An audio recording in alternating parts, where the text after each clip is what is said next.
రక్షకుడైన యేసుక్రీస్తు నామమున మీ అందరికీ క్రీస్తు ప్రేమ వందనాములు. ప్రియులారా, మీరు చేసిన ఫోన్ కాల్స్ బట్టి, మరి ప్రార్థన అవసరతలు బట్టి, మరి అనేక మంది ప్రార్థనలో విజయం పొందుకున్నారు. దేవుడు వారిని స్వస్థతలోకి నడిపించారు. అందుకు దేవునికి వందనములు, స్తోత్రములు. ఈరోజు శిలువ ధ్యానాల్లో ప్రతి ఒక్క కుటుంబంలో, ప్రతి సంఘంలో కూడా ప్రభు యొక్క శిలువ శ్రమలు ధ్యానించుకోవడం అనేది మనం చూస్తున్నాం. ఆ సందర్భంలో ప్రభు నాకు ఇచ్చిన తలంపును బట్టి ప్రభు శ్రమల్లో కొన్ని విషయాలు మనం నేర్చుకోవాలని నేను ఆశపడుతున్నాను.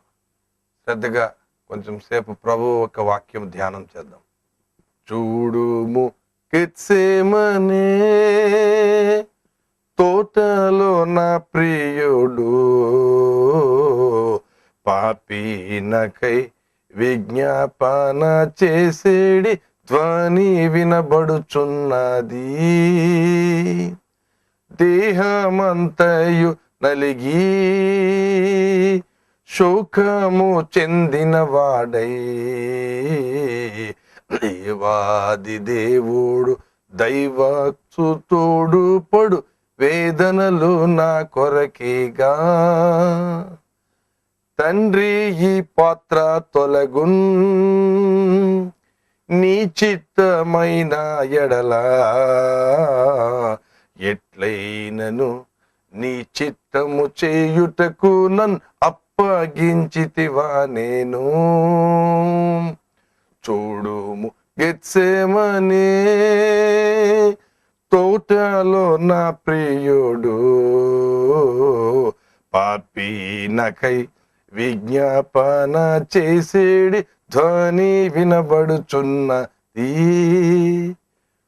ప్రేమగల తండ్రి, కృపగల ప్రభువా, నా తండ్రి రక్షక యేసు ప్రభువా, ఈ లోకంలో నాయన మా కొరకు మీరు ప్రభువా బాధ అనిపించారు. శాపగ్రస్తుడిగా ప్రభువా నాయన మా శాపమంతా మీ మీద వేసుకొని మమ్మల్ని శుద్ధులు చేశారు. నీకు వందనములు, స్తోత్రములు ప్రభువా. తండ్రి నాయన, ఇదిగో నీ వాక్యమును మేము ధ్యానిస్తుండగా నాయన నా తండ్రి రక్షక, ప్రతి బిడ్డ హృదయము తెరవబడే కృప అనుగ్రహించండి. ప్రతి బిడ్డ నీ శిలువ శక్తిని అనుభవించే కృప అనుగ్రహించండి. నా తండ్రి ప్రభువా, యేసు ప్రభువా, నీ నామమునకే మహిమ మహిమ మహిమ. మీరు రండి ప్రభువా, మీరు వచ్చి మాట్లాడండి నాయన. మీరు మాట్లాడండి, మేము వింటాం. మీరు ఇక్కడ ఉన్నందుకు నీకు వందనాలు, స్తోత్రాలు చెల్లిస్తున్నాను. యేసు నామమును అడుగుచున్నాను పరమ తండ్రి, ఆమేన్. ప్రియులారా, యెషయా గ్రంథంలో 53వ అధ్యాయము మనం ధ్యానించుకుందాము. నిశ్చయముగా అతడు మన రోగములను భరించెను, మన వ్యసనములను వహించెను. అయినను మొత్తబడిన వానిగాను, దేవుని వల్ల బాధింపబడిన వానిగాను, శ్రమనొందిన వానిగాను మనము అతని ఎంచితిమి. మన అతిక్రమ క్రియలను బట్టి అతడు గాయపరచబడెను, మన దోషములను బట్టి నలుగగొట్టబడెను. మన సమాధానార్థమైన శిక్ష అతని మీద పడెను, అతడు పొందిన దెబ్బల చేత మనకు స్వస్థత కలుగుచున్నది. ప్రియులారా, ఈ వాక్యమును బట్టి అతడు నిశ్చయముగా మన కొరకు గాయపరచబడెను, అతను పొందిన దెబ్బల ద్వారా మనకి స్వస్థత లభిస్తుంది. ఈ లోకంలో ఆయన అర్థించినప్పుడు, ఇదిగో లోక పాపమును మోసుకొని పోవు దేవుని గొర్రెపిల్లని యోహాను చేత చెప్పబడి ఉన్నది. మనందరి పాపముల నిమిత్తము ఆయన శిలువపై మరణించారు. మనము ఇంకనూ పాపులుగా ఉండగానే యుక్త కాలమున క్రీస్తు భక్తిహీనుల కొరకు చనిపోయినని లేఖనం ఉంది. మరి మనం ఈ యొక్క శిలువ ధ్యాన శ్రమల్లో మనము ప్రతి ఒక్కరూ కూడా ఉపవాసాలు చేస్తున్నాము, ధ్యానిస్తున్నాము. మరి ప్రభువులో ఇంకా ఎదగాలి, ఆయన శిలువ శక్తిని పొందాలని ఆశపడుతున్న సమయంలో ఇప్పుడు మనం ఒక విషయం గమనించాలి.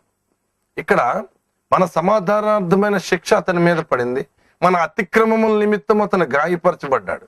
ఆయన పొందిన దెబ్బల చేత మనకు స్వస్థత కలుగుతున్నది.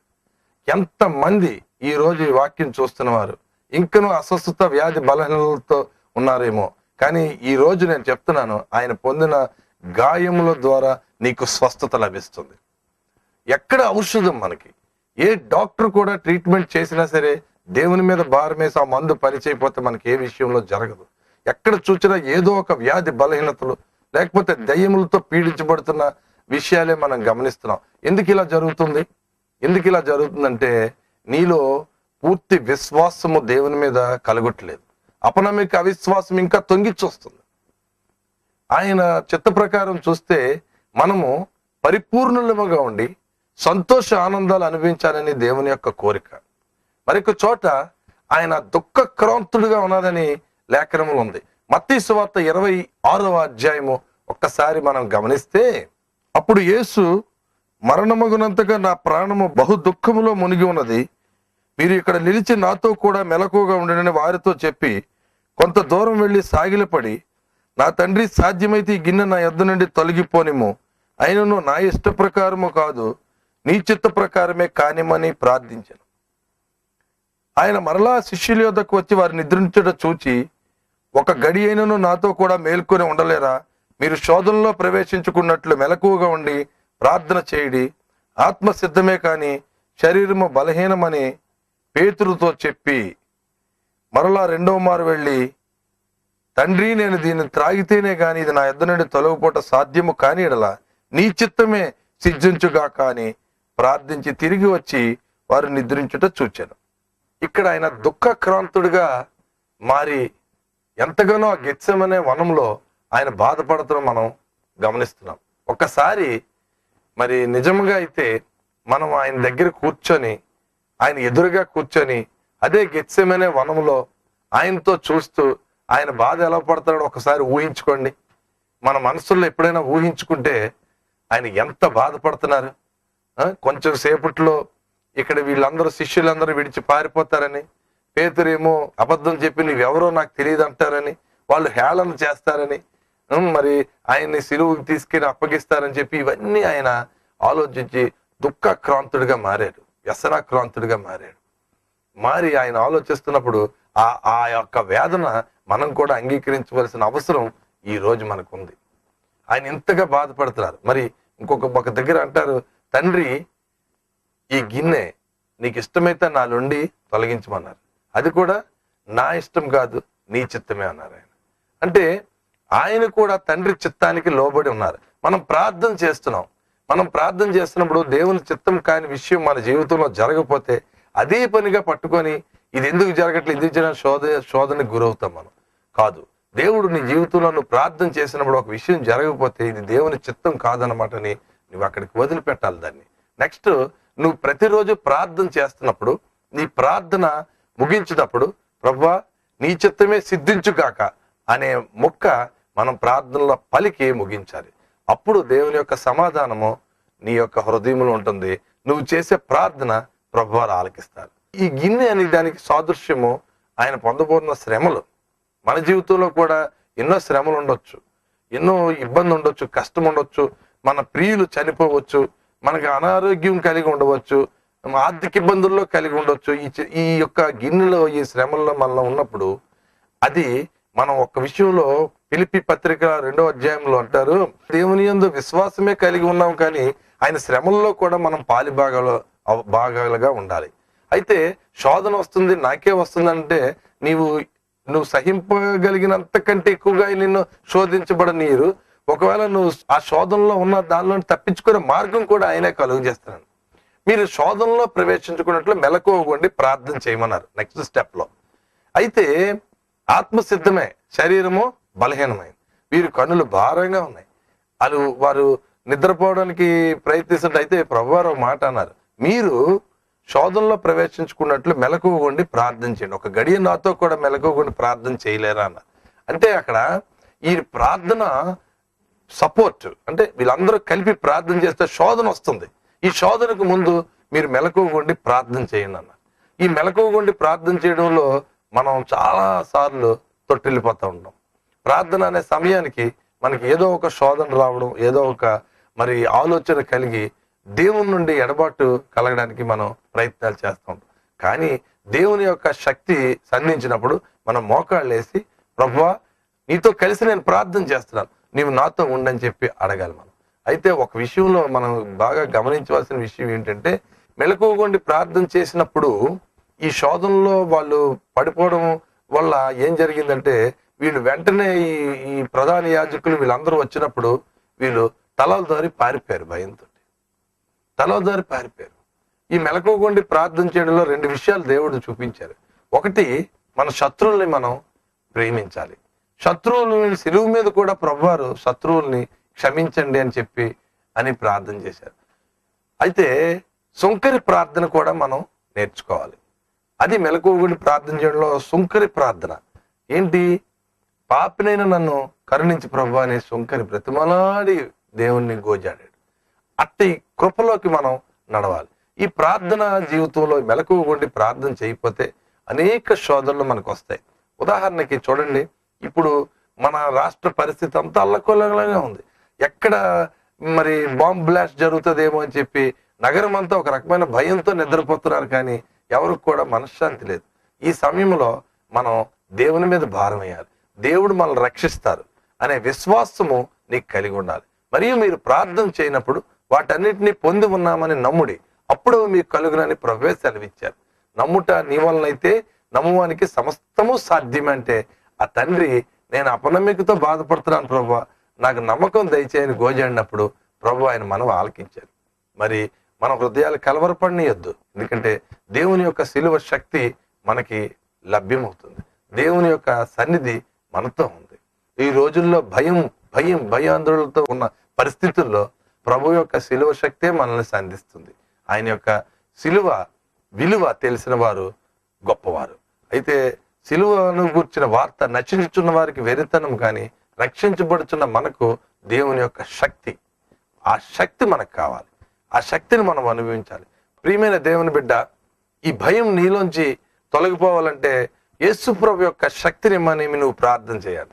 క్రీస్తు శిలువ శక్తి నీకు ప్రకాశిస్తుంది. నువ్వు నిజముగా మొరపెట్టు వారికి ఆయన ఎప్పుడు ఉత్తరం ఇస్తారు. ఆయన చిత్తంలో నువ్వు కనిపెట్టాలి.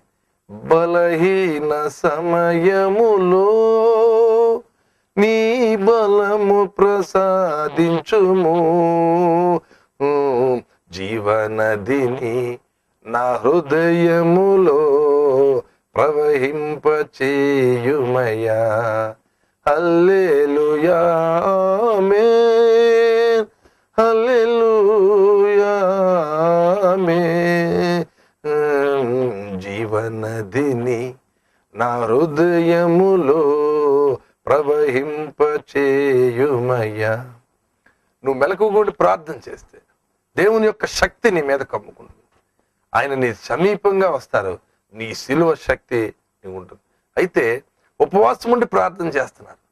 ఉపవాసం ఉండి మానవుడు పై వేషాన్ని లక్ష్య పెడతాడు, కానీ దేవుడు అంతరంగాన్ని చూస్తాడు. ఎంతమంది ఉపవాసంలో మరి విధవరాలను దృష్టిస్తున్నాం. మనం విధవరాలు కన్నీరు పెట్టకూడదు. తండ్రి లేని బిడ్డలను మనం ఆదరించాలి. ఇదే ఆయనకి ఇష్టమైన ఉపవాసం. ఈరోజు దేవుని యొక్క చిత్తములో మనం అమర్చబడి ఉన్నాము. స్వస్థత కావాలా నీకు?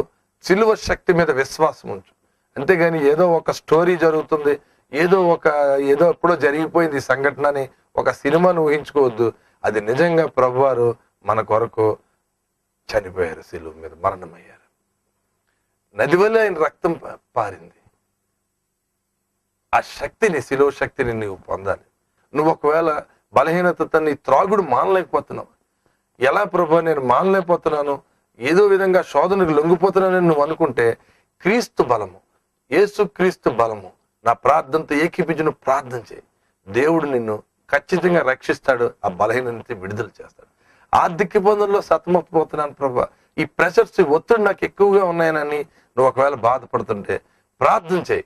ప్రభా, ఇదిగో నాకు ఈ పరిస్థితుల్లో ఉన్నాను, నాకు విడుదల కావాలని ప్రార్థన చేయి. ఈ శిలువ ధ్యాన శ్రమల్లో ప్రతి పని అవుతుంది. ప్రతిదీ ఆయన చిత్తం చొప్పున జరుగుతుంది. నీకు విడుదల తప్పకుండా లభిస్తుంది. ఇందులో ఎటువంటి సందేహము నువ్వు పడద్దు. సాతాను ఎప్పుడు కూడా ఏదో విధంగా నీ పని అయిపోయింది, నీకు హోప్ లేదు, నిరీక్షణ లేదు, నీకు స్వస్థత రాదు, నువ్వు ఇంకా చనిపోతావు అని చెప్పి అంటానే ఉంటాడు వాడు. కానీ దేవుడు ఏమంటాడంటే, నువ్వు బ్రతుకుతావు, నీకు విడుదల ఉంది, నువ్వు చక్కటి జీవితం నీకుందని ప్రభు చెప్తా ఉన్నాడు. మరి ఇదే సమయంలో అదే వాక్యం నేను చదివినప్పుడు కొంచెం ముందుకు వెళ్తే మీరు మరి ఈ పేతురు ఈ పడుకోవడం వల్ల, ఈ నిద్రపోవడం వల్ల ఎదుర్కోలేకపోయాడు. వాళ్ళతో ఎదుర్కోలేకపోయాడు. ఆయన ఎదుర్కోలేకపోయి ఏం తప్పులు చేశాడు ఆయన? కత్తి తీసాడు, తర్వాత దూరంగా పారిపోయాడు. పారిపోయి పోనీ ఏమైనా ఉన్నారా, ప్రధాన యాజకులతో కూర్చొని అక్కడ వాళ్ళతో కూడా ఆయన ఉన్నాడు. ఎందుకంటే వీళ్ళతో కూర్చుంటే నేను ఆయన మనిషిని కాదేమో అనుకుంటారని ఆయన అలాగని దూరం నుంచి వెంబడిస్తాడు ప్రభువుని. దూరం నుంచి వెంబడిస్తాడు ప్రభువుని. ఈరోజు మనం కూడా విశ్వాసహీనులయ్యి దూరం నుంచి ప్రభువుని వెంబడిస్తున్నామేమో ఒకసారి పరిశీలన చేసుకోండి. పబ్లిక్గా నేను యేసు ప్రభు బిడ్డనని నువ్వు ఒప్పుకుంటున్నావా? ఈ సిలువ శ్రమల్లో ధ్యానంలో ఉన్న సహోదరుడా, యేసు ప్రభు నేను రక్షించారు, నన్ను యేసు ప్రభువులో నేను అంటు కట్టబడి ఉన్నాను, ప్రభువుతో నా జీవితం ఉంది, నేను ప్రభు బిడ్డనని నువ్వు ప్రత్యక్షంగా డైరెక్ట్గా చెప్పగలుగుతున్నావా? ఎంత విశ్వాసహీనతలో పేతురు దూరం నుంచి ఆయన వెంబడించడం. మరి అక్కడికి వెళ్ళి చలికజ నీవు వారిలో ఒకడివేనా అని అడిగితే నేను కాను అని ఆయన శపించుకోవడం, ఇవన్నీ చూస్తుంటే ఎంత బాధాకరమైన విషయం. ఒకప్పుడు ఇదే పేతురు ఏమన్నారు, ప్రజలు నన్ను ఎవరు అనుకుంటున్నారు అని అడిగితే నీవు జీవము గల దేవుని కుమారుడివైన క్రీస్తు అన్న వ్యక్తి, నేను నిన్ను పూర్తిగా ప్రేమిస్తున్నానన్న వ్యక్తి, నీతో నేను ఎప్పుడు కూడా ఉంటాను, ఈ ప్రాణం నీకు పెట్టవలసి వచ్చినా నేను పెడతానన్న గొప్ప ధైర్యవంతుడు సాహసవంతుడైన పేతురు ఈరోజు శోధనకి లొంగి ఆయన ఎవరో నాకు తెలియదని అన్నాడు. ఈరోజు ఈ వాక్యం వింటున్నా నా సహోదరుడా, ఒకవేళ నువ్వు కూడా నీ సందర్భాల్లో నీ యొక్క స్నేహితులతో నువ్వు ఉన్నప్పుడు, లేకపోతే వాళ్ళతో ఉన్నప్పుడు ప్రభు ఎవరో నీకు తెలియదని నువ్వు అంటున్నావా? ఒక అన్యుడిగా నువ్వు జీవిస్తున్నావా? నీలో ఇంకా మార్పు ఇంకా కలగలేదా నీకు? ఆయన మరణమంతా వ్యసనాక్రాంతుడై దుఃఖాక్రాంతుడయ్యాడు. ఎన్నో వ్యాధి బలహీనతలు ఈరోజు రక్షిస్తున్నాను నేను ప్రభు. అటువంటి ప్రభువుని విడిచిపెట్టి నువ్వు కూడా పేతురులాగా ఆయన ఎవరో నాకు తెలియదని నువ్వు అంటున్నావేమో. ఈరోజు యేసుక్రీస్తుకి దాసులుగా మనం బ్రతకాలి. యేసు దాసులు మనం, యేసుక్రీస్తు దాసులుగా మనం బ్రతకాలి. ఎప్పుడు కూడా ప్రభువా నేను నీ దాసుడినే నాయనా అని నువ్వు తిరగాలి. అప్పుడు నీ జీవితం ఆశ్చర్యజంతపడుతుంది. అంతేకాని ఈ పేతురులాగా మనం నేను ఎవరో తెలియదని చెప్పి దూరంగా వెంబడించడం, ఆయన్ని బొంకడం అది చేసే స్థితికి, ఆ దౌర్భాగ్య స్థితికి మనం దిగరాదు. అయినా పేతుర్ని తిరిగి ప్రభువారు నన్ను ప్రేమించున్నావు అని చెప్పి ఆయన విడిచిపెట్టలే. ఎంత పాపినైనా ఆయన చేర్చుకుంటానని చెప్తారు. ఈరోజు ప్రోగ్రాం చూస్తున్నా, ఒకవేళ నువ్వు ఇంకా నేను పాపంలో ఉన్నాను కదా, నన్ను కూడా ప్రభువారు అంగీకరిస్తారా, నన్ను కూడా స్వీకరిస్తారా అని అంటే నేడే రక్షణ దినం. ఈరోజు ప్రభువు నిన్ను స్వీకరిస్తాడు. యేసు ప్రభు యొక్క రక్తములో కడిగి శుద్ధుడు కా. ఒకసారి వ్యభిచార పాపంలో ఉన్నావా, లేకపోతే ఆ శోధన నువ్వు మానలేకపోతున్నావా, దూరంగా పారిపో. దాని జోలికి వెళ్ళొద్దు, దూరంగా వెళ్ళండి. యేసు రక్తమే జయం, యేసు రక్తమే జయమని. యేసు రక్తములో విజయం ఉంది, యేసు రక్తములో శక్తి ఉంది. డాగునేది మాన్పును వేగ యేసు రక్త ధారే, రోగికేది ఔషధం జయ యేసు రక్త ధారే. ఆ దివ్య రక్తము ఆ బుగ్గ వినా ఏదియు లేదుగా వేగ యేసు రక్త ధారే. ఒకసారి నేను ఒక హాస్పిటల్లో మా తండ్రి గారి దగ్గర ఐసీయూలో ఒంటరిగా కూర్చొని రోధిస్తున్నాను. డాక్టర్స్ చెప్పారు, ఈ రాత్రి గడిస్తేనే కానీ ఆయనకి ఏమవుతుందో మేము తెలియదండి, ఒకవేళ చనిపోతే చనిపోవచ్చు, మీరేం బాధపడద్దు, మరి బాడీని తీసుకొని వెళ్ళడానికి సిద్ధంగా ఉండండి అని చెప్పారు. ఆ రాత్రి నేను ప్రార్థన చేస్తూ నా తండ్రి యేసు ప్రభువా, నా తండ్రి ఇంకా కొంతకాలం మాతో ఉంటే బాగుంటుందని నేను హాస్పిటల్ గదిలో ఒంటరిగా నేను మరి ప్రార్థన చేస్తూ అలాగే నిద్రలోకి వెళ్ళిపోయాను. ఆ సమయంలో ఎవరో ఇద్దరు వ్యక్తులు నేను డైరెక్ట్గా ఫేస్ టు ఫేస్ చూశాను. ఇద్దరు వ్యక్తులు నా తండ్రి తల దగ్గర నిలబడి చూస్తున్నారు ఆయన వైపు. అలాగా ఆ రగ్గు కప్పుకున్న ఐసీయూలో ఎయిర్ కండిషన్ థియేటర్లో ఉన్న నేను ఎవరు ఈ రూమ్ లోకి వచ్చారని తొలుక్కుపడి లేచి చూసరికి ఎవరు మాయమైపోయారు, లేరు. అప్పుడు పరిగెట్టుకొని డోర్ తీసి చూస్తే ఆ వరండా ఆ ఏరియా అంతా ఖాళీగా ఉంది. ఎవరు వచ్చారా అని చెప్పి లోపలికి వెళ్ళి డాక్టర్ గారిని అడిగాను. ఆయన కాఫీ తాగుతున్నారు పేపర్ చూస్తూ. అయ్యి సార్ మీరు కానీ మా నాన్నగారిని చూడడానికి వచ్చారంటే, నేను రాలేదయ్యా, నేను డ్యూటీ డాక్టర్ ఇప్పుడు వచ్చారు, ఏమైందని. ఎవరో వచ్చినట్టు. అప్పుడు నేను ప్రార్థన చేసిన తర్వాత మా తండ్రి గారు కరెక్ట్గా లెగిసి నాన్న నాకు బాగుంది, నేను ఇంటికి వెళ్ళిపోదాం అన్నారు. డాక్టర్లు కూడా ఏమీ చేయలేని శక్తి పరమ వైద్యుడైన నా యేసయ్యకు ఉంది. ఆయన రక్తము నిన్ను స్వస్థపరుస్తుంది. ఈరోజు నా ప్రోగ్రాం చూస్తున్న సహోదరి కమల, నీ పేరు కమల, దేవుడు నిన్ను స్వస్థపరుస్తున్నాడు. దేవుని యొద్దకు రా, అవిశ్వాసంగా ఉండకు, విశ్వాసగా జీవించు. ఈ హృదయాన్ని కలవరపడనియొద్దు, వెరవనియొద్దు. దేవుని యందు విశ్వాసం ఉంచమని చెప్పారు. లోకంలో శ్రమలు వస్తాయి, లోకాన్ని నేను జయించాను అన్నారు. చూడండి, మీకు ఒక విషయం చెప్తున్నాను. పిలాతు దగ్గర ప్రభువారు నిలబడ్డారు. ప్రభువారు పిలాతు దగ్గర నిలబడితే నీవు రాజువా అన్నారు. నేను రాజునే అన్నారు ఆయన. అయితే నేను నిన్ను విడిపించుటకు కూడా నాకు అధికారం ఉంది సుమా అన్నారు పిలాతు. అయితే యేసు ప్రభువారు అన్నారు, పైనుండి అధికారం ఇస్తేనే కానీ నువ్వు నన్నేమి చేయలేవు అన్నారు. కానీ ఒక 3 సంవత్సరాలు గడిచిన తర్వాత హిస్టరీ చెప్తుంది, ఆయన ఆ రాజులందరితో అవమానపడి ఆత్మహత్య చేసుకున్నాడని లేఖనాల్లో ఉంది. ఆయన ఆత్మహత్య చేసుకున్న తర్వాత ఎక్కడికి వెళ్ళాడు? నా యేసయ్య దగ్గరికి వెళ్ళి చేతులు కట్టుకొని నిలబడ్డాడు. ఆమేన్. నా యేసయ్య సింహాసనాసీనుడే ఉన్నప్పుడు అక్కడికి వెళ్ళి పిలాతు నిలబడ్డాడు అక్కడ. అప్పుడు ఎవరు రాజు? నా యేసు రాజు, క్రీస్తు ప్రభువు రాజు. అప్పుడు వాడికి నిర్ణయం, కాలం, తీర్పు ప్రభు చేశారు. చూడండి, దేవుని యొక్క శక్తి గొప్పది. దేవుని యొక్క చిత్తములో మనం అమర్చబడి ఉన్నాం. ఏ విషయంలో కూడా మనం చింతపడవసరం లేదు. ప్రతి విషయము ప్రార్థన విజ్ఞాపనలతో మీ సమస్త విన్నపములు పరమందున దేవునికి తెలియజేయమని, అప్పుడు సమస్త జ్ఞానం నుంచిన యేసుక్రీస్తు సమాధానము మీ హృదయములకు, మీ తలంపులకు కావలి ఉంటుంది. అయితే ఇక్కడ ఒక విషయం గమనించాలి. నీ జీవితంలో అనేక సార్లు మరి తుఫాను వంటి శ్రమలు వస్తాయి. తుఫానులుగా శ్రమలు వచ్చినప్పుడు ప్రభువారు ఏం చెప్పారు? శివని గతించి ఆ యొక్క సముద్రాన్ని, ఆ మరి గాలి అలలతో ఉన్న సముద్రాన్ని ఊరకుండమని చెప్పారు. ఇంత గొప్ప సాక్షి సమూహము మనకు కనబడుతున్నారు. ఇవన్నీ మనం చదువుతున్నాం. అప్పుడు నిశ్శబ్దమై మిక్కిలి ఊరకుండి మనం. యోధా కూడా ఆయనతోనే ఉన్నారు. ఈ 3 సంవత్సరాలు ఆయన చేసిన అద్భుతాలు చూస్తున్నాడు, ఆయనతో ఉంటున్నాడు. కానీ ఈ 3 సంవత్సరాలు రక్షించబడలేకపోయాడు. కానీ చాలా బాధ అనిపించాడు. ఆ డబ్బు పట్టుకొని ఆయన తీసుకెళ్తుంటే డబ్బు అక్కడ పెట్టడం, పరిగెత్తుకు రావడం, అయ్యో నేను పాపం చేశాననే సంగతి తెలుసుకున్నాడు. కానీ ఛాన్స్ లేదు. ఈరోజు మనకి ఒక ఛాన్స్ ఉంది. ఒక చక్కటి మరి బహుమతి దేవుడిస్తున్నాడు, రక్షణ అనే అనుభవం. ఆ రక్షణ అనే అనుభవం నీవు పొందితే ప్రభువును చూస్తాం, ప్రభువును తిరిగి కలుసుకుంటాం. ఆ సిలువ శక్తి నీలో ఉంది. ఒక సహోదరి పడిపోయి, యాక్సిడెంట్లో పడిపోయి రక్తం పోతుంటే ఆ సహోదరికి రక్తం పోతుంది కదా అని చెప్పి అందరూ డాక్టర్లు పరిగెట్టి క్లీన్ చేస్తుంటే బేసినంతా బ్లడ్, తలకి కన్నం పడిపోయింది. బండి మించి ఆ హస్బెండ్ వైఫ్ వెళ్తుంటే పడిపోయి ఆవిడ రక్తం కారిన హాస్పిటల్లో తీసుకెళ్తే ఈ పడిపోయిన బిడ్డ యేసుని అంగీకరించింది.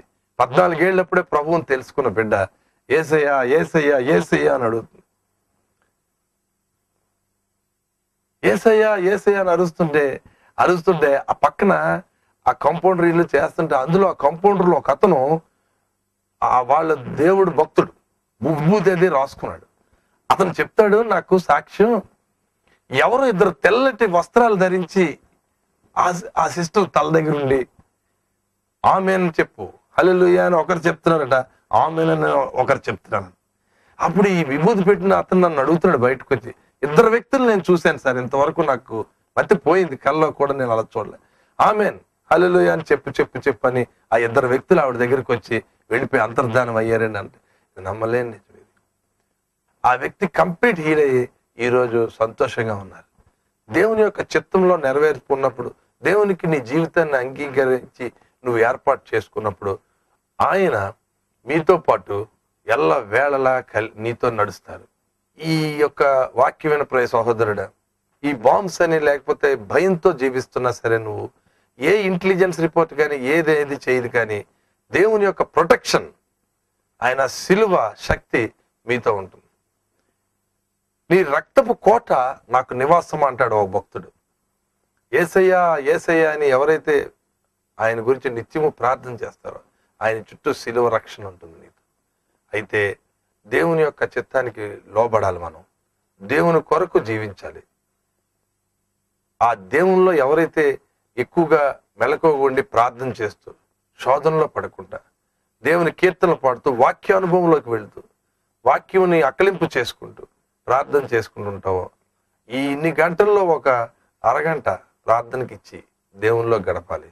అయితే బాహ్య సౌందర్యం కాదు, అంత సౌందర్యం ముఖ్యము. దేవుడు హృదయాన్ని చూస్తాడు. దేవుడి కొరకు సాక్షిగా జీవించు, బలంగా ఉండు. ఏదో ఎవరో ఏదో అంటారని నీ ప్రభువుని విడిచిపెట్టద్దు. దేవునిలో ఉండు. నేను ప్రభు బిడ్డనని ఒప్పుకో, ప్రభు బిడ్డనని ఒప్పుకో. ఈరోజు కొంతమంది ప్రభు బిడ్డని చెప్పుకోవడానికి కూడా సిగ్గుపడుతున్నారు, భయపడుతున్నారు. ఇంకా నేను డీప్గా చెప్పలేదు. కనుక ప్రభువులోకి రా. ప్రభు నీ జీవితంలో అద్భుతం చేస్తాడు. యేసు చావుందే సిలువపై నీ కోరకే నా కోరకే, నది వలె యేసు రక్తము సిలువలో నుండి ప్రవహించే, పాపము కడిగే మలినము తోడిచే ఆ ప్రశస్త రక్తమే. యేసు చావుందే సిలువపై నీ కోరకే నా కోరకే. ప్రార్థన చేస్తాం. పరిశుద్ధుడా, ప్రేమగల తండ్రి, కృపగల ప్రభువా, నాయనా ఈ సిలువ ధ్యానాల్లో ప్రభువా మేము మెలకువగుండి ఎట్లా ప్రార్థించాలో నాయనా, నాయన ఏ విధంగా నిన్ను స్తుతించాలో, ఏ నుండి ప్రభువా మా అతిక్రమముల గురించి ప్రభువా నాయన మా పాప శాప భారములు మీరు మోసుకున్నారు ప్రభువా. నా తండ్రి, నీకు కృతజ్ఞత కలిగి జీవించే బ్రతుకులు మాకు అనుగ్రహించండి ప్రభా. నాయన ప్రజల్లో భయం ఉంది ప్రభా. భయాందోళనలు యేసు నామమున తీసివేస్తున్నాను. నజరేయుడైన యేసు క్రీస్తు శక్తి ద్వారా ఈ కుటుంబంలో ఉన్నట్టు ప్రతి భయాన్ని తీసివేస్తున్నాను ప్రభా. నాయన, నా వాక్యం ఎక్కడైతే వినబడుతుందో ఆ గృహాల్లోకి నీ పరిశుద్ధాత్మ శక్తిని పంపిస్తున్నాను. హోలీ స్పిరిట్ ఉజ్జీవం కలిగించండి ప్రభా. రివైవ్ చేయండి నాయన. హల్లెలూయా. నీ పాదమున స్తోత్రములు. సిస్టర్ కుమారి దేవుడు నిన్ను స్వస్థపరుస్తున్నాడు. నీవు బాధతో ఏడుస్తున్నావు, ఎక్కువ ఏడుస్తున్నావు. నీ భర్త ద్వారా ఎంతో శోధన నీకు లభిస్తుంది. ఇప్పుడే దేవుడు నిన్ను తాకుతున్నాడు. నీకు శోధన, ప్రతి శోధన నుంచి విడుదల చేస్తున్నాడు. నీ సిలువ శక్తి నీ మీద ప్రసరించబడుతుంది. హల్లెలూయా. నీ పాదములు స్తోత్రం స్తోత్రం స్తోత్రం స్వామి. నాయన, అనారోగ్యమైన బిడ్డలను స్వస్థపరచండి. నీ సిలువ రక్తంతో ప్రోక్షిస్తాను. నీ గాయపడిన హస్తం వారిపై పెడుతున్నాను ప్రభా. నాయన, హీల్ చేయండి ప్రభా. ఆర్థిక అవసరతల నుంచి బయటికి లాగండి ప్రభా. సంపూర్ణ విడుదల ప్రకటిస్తున్నాను ప్రభా. సహాయం చేయండి. ఒక దయ్యంతో పీడించబడుతున్న సహోదరుడి, నీ పేరు గంగమ్మ. నీ పేరు గంగమ్మ. యేసు క్రీస్తు శక్తి నీ మీద విడుదలవుతుంది.